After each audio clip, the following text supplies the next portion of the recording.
So today we're going to be taking a look at a scenario where Canada forms an empire. Now surprisingly, I haven't actually done Canada yet, and it's one of the biggest countries in the world, and somehow I've never gotten around to forming its own empire. So we're going to be doing just that today, and looking at Canada here, they're not in a particularly good position to really expand. You know, we have the United States to the south, which Canada versus the United States, that would probably not go too well for Canada. We have Greenland up to the north, but honestly, who's going to be able to invade a giant piece of ice? So we're going to have to buff them in this video to make them stronger and let them be able to, really expand. Also, I do want to put this out here. There's a few countries which I'm going to be doing empires for in the upcoming videos. Those countries would include South Africa, Egypt, Australia, and Italy. Now, I did do the Roman Empire video. That doesn't really count for Italy itself, so I will be, doing Italy again, but this time won't be forming the Roman Empire, it'll just be forming an Italian empire. So yeah, if you enjoyed this video, make sure to leave a like on it and subscribe to the channel if you're new. Let's go ahead and jump right into it. Alright, so here we have Canada colored in all in red, so throughout this entire video, Canada will be red. If you see red, that's Canada, same as all my other empire videos, and anything that Canada attacks will be blue. Also, sorry if I sound a little stuffy, because my allergies are killing me right now, and it's not a fun time. So yeah, let's go ahead and start. So first off, we have Canada training a lot of special forces that are trained in these upper islands over here. This area of Canada is very cold, very icy, and not fun to exist in. So with that in mind, we're going to assume that Greenland is independent in this situation, and that Canada declares war on Greenland. So we have the Canadian military making a lot of naval landings over here in southern Greenland, as well as up north near Greenland's capital. Now there are a lot of mountains across this region of Greenland, so really invading anywhere through there is not a good idea. So Canadian forces move to establish one solitary front line, which they do so successfully. And after moving around the coast even more, we eventually had the surrender of Greenland because there is no one else up here. Alright, so with this, we have Greenland becoming a part of Canada. I'm pretty sure it would be a territory, but it could also be a province. But I'm not sure if there's enough people there to make it a province. Alright, so now Canada has gained a lot of land. I'm not sure if this would be enough to make it the biggest country in the world, but it is definitely still the second, and is probably gaining on Russia. So from here, Canada decides to continue their island hopping campaign and declares war on Iceland. We once again have the Canadian Navy making a landing on the side of Iceland, and after taking over all of the western half of Iceland, we have the surrender of the country. Once again, we have Canada fully annexing this country and making any other territory or state, although this would probably most likely be a province since there's a lot more people here than there are here. And yeah, so the Canadian Empire is slowly moving its way across the northern Atlantic Ocean. But now we have a rather bizarre political event occurring just south of the Canadian border. Down south in the good old United States of America, everyone hates each other and everyone wants to get away from each other. So now all of the 50 states of America have, they've kind of gone their own way. We have a lot of the coastal states declaring independence since they are the stronger, economically stronger, and military wise they are also stronger, but a lot of the coastal states do break away, and then we have some of the central states kind of forming their own regions or factions, in which case we have three, which is, this would be the Rocky Mountain state or country. We have a lot of the central states forming over here, and then we have the deep south in Indiana, as well as West Virginia, but that will probably look like this soon enough. And yeah, so this is, like I said, a rather bizarre political event.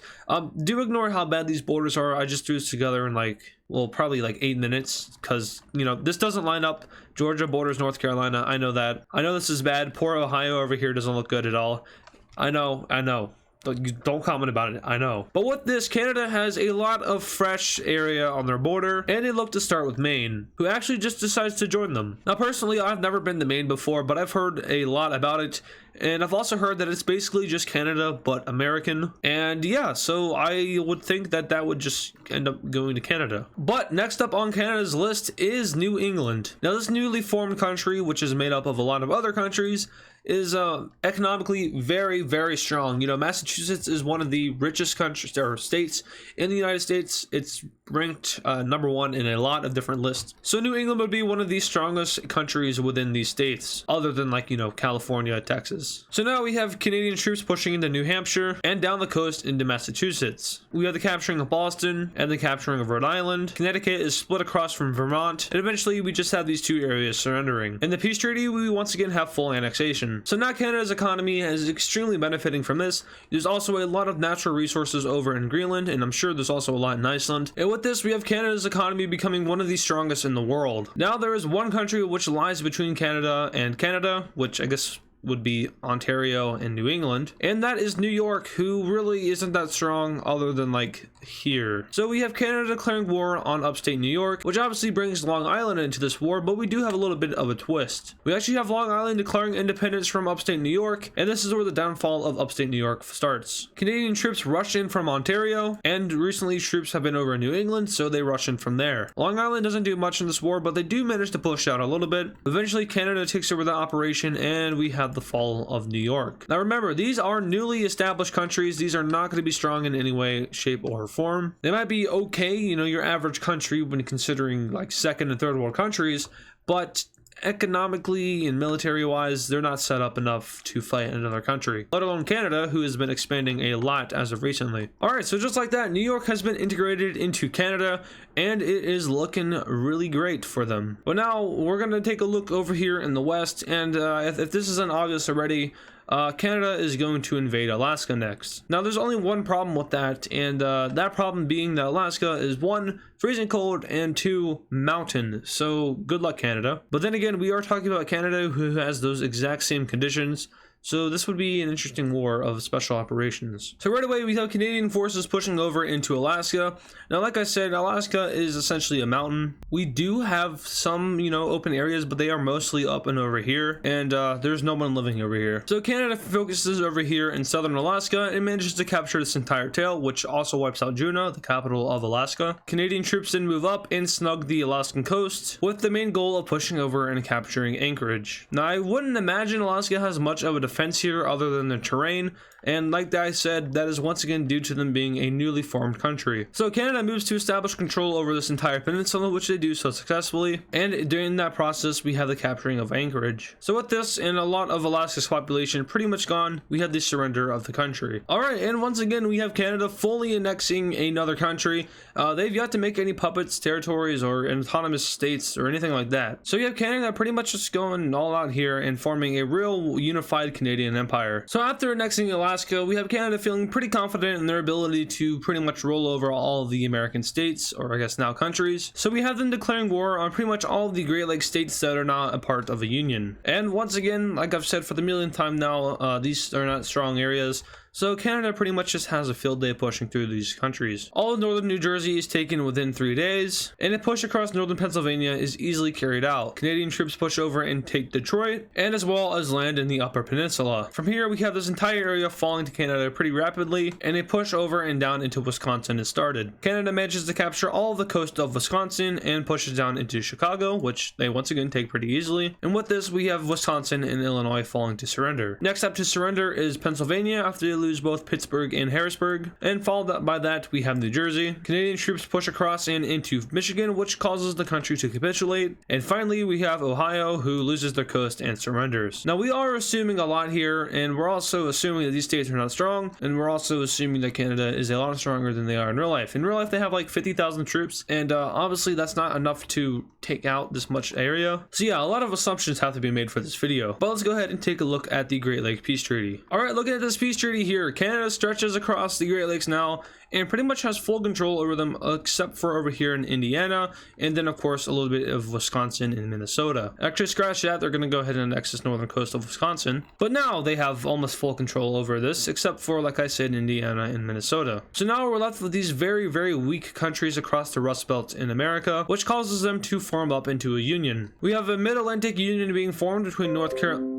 Over here, you have a Mid-Atlantic Union being formed between North Carolina, Virginia, Maryland, Delaware, Pennsylvania, and New Jersey. We have Ohio ceding over to the southern states of America, although we could eventually see some kind of, I guess, secession of these northern states away. Given here, though, these are all countries with similar governments. They're all Republican states in real life, so most likely they wouldn't, although, like I said, these are northern states.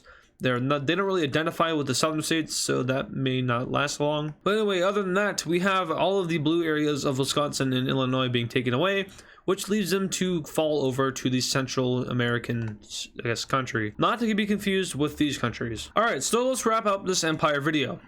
So Canada wants to invade the Central American state, and that is because they want to gain full access to the Great Lakes, but there is one problem with that. Everyone in Canada is currently anti-war, with about 96% of Canada's population saying this sucks, don't expand anymore. You know, Canadians are nice like that. They don't want to hurt anybody. Extremely nice people. So instead of invading Minnesota, we have Canada buying Minnesota. And I'm pretty sure this runs against the Mississippi River, so this is why that curve is there. But now Canada has complete control over Lake Superior. And with that, they only have one more area which needs to be bought, which is a pretty small area, so they don't really have a problem with buying it. Although I'm not sure how economically beneficial it is for the southern states. I'm assuming not very, because Canada controls all of this. So yeah, Canada's empire has now been completed. And that's going to do it for this video. So let's go ahead and take a look at the new provinces of Canada. Alright, so looking at the new provinces, there aren't that many, but to break them down, we have Alaska over here.